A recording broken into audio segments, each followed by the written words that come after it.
Salut à toutes et à tous et bienvenue pour cette nouvelle vidéo. Alors cette vidéo, elle sort mercredi pour vous. Moi je la tourne la veille, car cette vidéo n'était tout simplement pas prévue. Avec la réouverture Disneyland, avec tout ce qui se passe autour à Disney, je me suis dit il faut que je fasse une vidéo de news. Du coup, là je vais vous parler des horaires d'ouverture du parc à partir du 17 juin, bien évidemment. L'ouverture des hôtels, les ouvertures d'hôtels partenaires, les restaurants Disney, attractions du parc, Disney Village, pass annuel et les stand-by pass, les fameux stand-by pass. Alors les amis, c'est parti, commençons sans plus attendre avec les horaires d'ouverture. Donc pour le Disneyland Park, c'est de 9h30 jusqu'à 20h jusqu'au 3 juillet où là ce sera 9h30, 21h pendant les vacances d'été. Et à partir du 3 septembre, c'est de 9h30 jusqu'à 20h. Concernant le Disney Studio, ça ne changera pas les horaires, c'est de 9h30 jusqu'à 18h jusqu'au 3 septembre. Et pour le Disney Village, car il ne sera pas ouvert toute la journée malheureusement, il sera ouvert que l'après-midi, et encore c'est milieu d'après-midi, donc de 16h jusqu'à 21h, sauf la net dinner qui sera ouvert le midi également. Et c'est le retour des heures de magie en plus, donc de 8h30 jusqu'à 9h30, uniquement pour le Disneyland Park, donc pour le Grand Parc.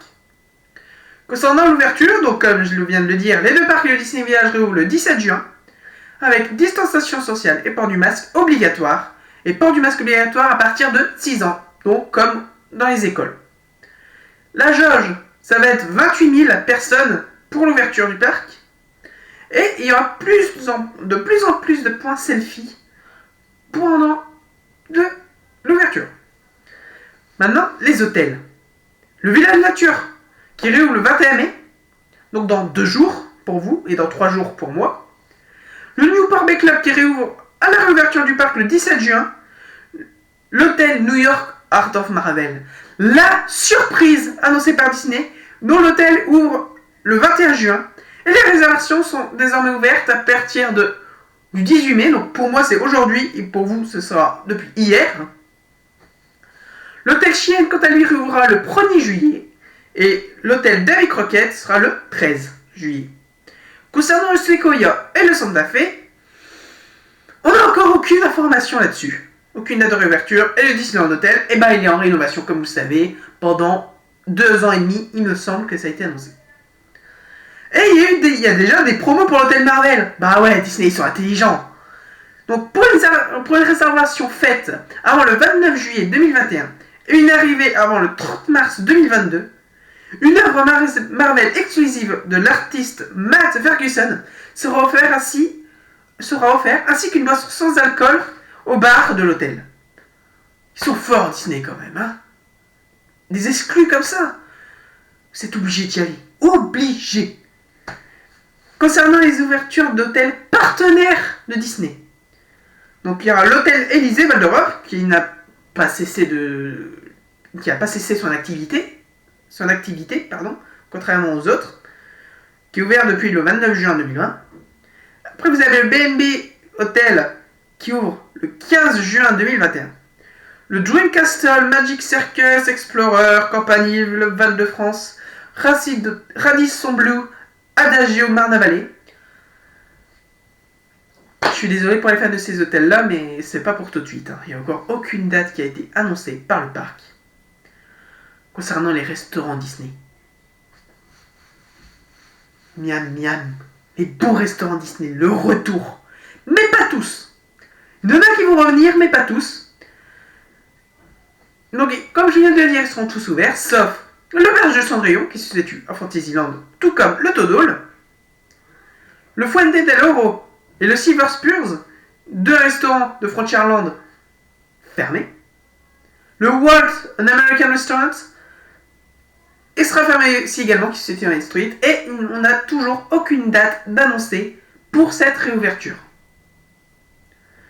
Concernant les attractions, pour le Disneyland Park, toutes les attractions vont être ouvertes, et c'était Orbitron, qui est parti en rénovation totale.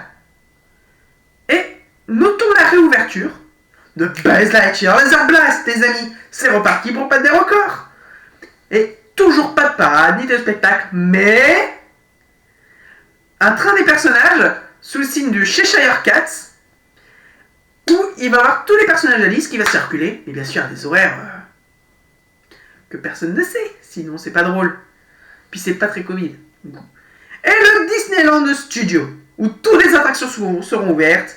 Il y a même l'ouverture d'une nouvelle attraction qui s'appellera Cars Road Trip.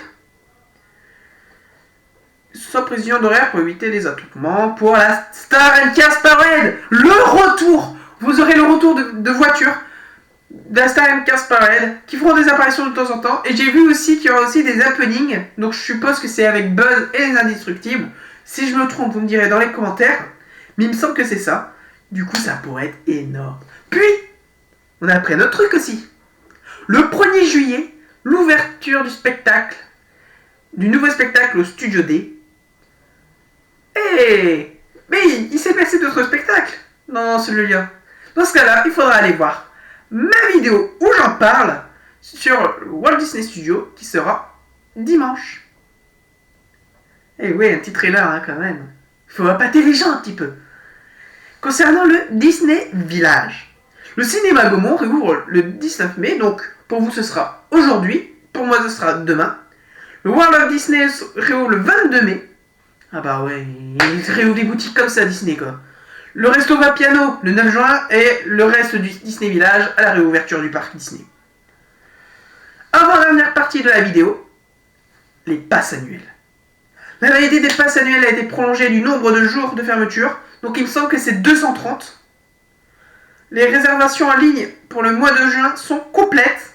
Et oui, pour le mois de juillet, elles se sont lancées aujourd'hui. Donc pour moi c'est aujourd'hui, au moment où je parle. Et pour vous, c'est depuis hier. Et je peux vous dire que j'ai réussi à avoir des places. Le retour à Disney, le retour à Disney, le retour à Disney.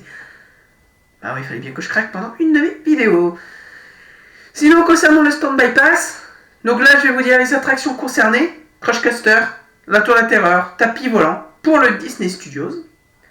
Et Dumbo, Peter Pan BTM, Buzz Razor Blast, Hyperspace Mountain, Autopia et Indiana Jones concernés pour le Disneyland Park. Alors, pour cela, comment fonctionnent les Stand-by Pass? Il faudra prendre un rendez-vous à la fois, donc vous ne pourrez pas prendre plusieurs rendez-vous, via l'appli Disney sur téléphone portable. Ouais, donc il faut avoir un très bon téléphone portable. C'est pas donné à tout le monde, ça malheureusement. Vous pouvez réserver pour plusieurs personnes à la fois, par contre ça c'est bien, ça c'est pas mal. Ça Disney ils ont bien fait le truc. Vous avez un créneau horaire et vous devez vous présenter à l'attraction à l'horaire indiqué, un peu comme le Fast Pass quoi, tout simplement. Ensuite, ça devrait être mis en place aux horaires de grande affluence, donc à partir de midi quoi. De midi jusqu'à 16-17 heures. Par contre, pour les cartes vertes, donc pour les handicapés, il n'y aura aucun changement et vous pourrez y aller comme vous voulez dans ces attractions. Par contre, pour les cartes oranges, donc pour ceux qui ont un handicap et qui peuvent marcher et tout ça, vous devez utiliser le Stand-by Pass, comme tout le monde. Donc voilà les amis, j'espère que cette vidéo de news vous aura plu. Moi en tout cas, ça m'a fait plaisir. Pour le Stand-by Pass, je vais donner mon avis quand même. Parce que là, je parle vite, mais il faut que je donne mon avis. Un Stand-by Pass, pour moi, c'est pas top. Parce que, comme je viens de dire, pour ceux qui n'ont pas le téléphone pour... Voilà quoi, c'est pas le meilleur truc pour eux. Après, ils pourront faire des attractions sans problème. Mais s'ils veulent faire des attractions à sensations fortes... Voilà quoi. Moi, perso, j'aurais préféré le retour des Fast Pass. Ouais, le retour des Fast Pass et des Single Rider. Ça aurait été pas mal.